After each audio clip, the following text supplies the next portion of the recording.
குன்றத்தூரில் இருக்க சிவபெருமான் கோவிலில் திருவிழான்னு சிவன் கோவிலுக்கு போயிருந்தோம். கோவிலுக்கு வெளியில் பாருங்கள் என்ன க்ரௌடாக இருக்குன்னு. என்னதான் கோயில் க்ரௌடாக இருந்தாலும் அவர் கிட்ட போனதும் நின்று நிதானமாக அவரை தரிசனம் பண்ணுற ஒரு சூழலை அவரே கிரியேட் பண்ணுவார். அந்த மாதிரி தான் நமக்கும் பொறுமையாக அமைதியாக அவரை தரிசனம் பண்ணிட்டு வெளியில் வந்தோம். வெளியில் வந்ததுமே ஒரு சைடு பார்த்தீங்க அப்படின்னா பிரசாதம் கொடுத்துட்டு இருந்தாங்க, இன்னொரு சைடு அழகாக பரதநாட்டியம் பண்ணிகிட்டு இருந்தாங்க. அந்த வீடியோ பாருங்கள் நீங்களே.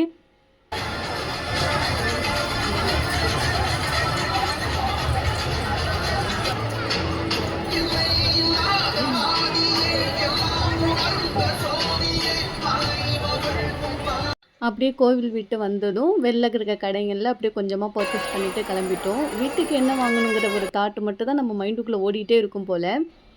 என் தங்கச்சி குழந்தைக்கு இந்த பொம்மை வாங்கிட்டு, நம்மள்கிட்ட பிளெண்டர் இல்லை, இது நல்லாயிருக்கும்னு சொன்னாங்க, அதனால் இது ஒன்று வாங்கினேன். அப்புறம் இந்த பூ போட்டு வைக்கிறதுக்கு ஒரு குட்டி தொட்டி ஒன்று எடுத்துக்கிட்டேன். அப்புறம் இந்த பேஸ்கெட்டோட நம்ம ஷாப்பிங் ஓவர். இந்த வீடியோ உங்களுக்கு பிடிச்சிருக்கு அப்படின்னா நம்ம சேனலை சப்ஸ்கிரைப் பண்ணி சப்போர்ட் பண்ணுங்கள்.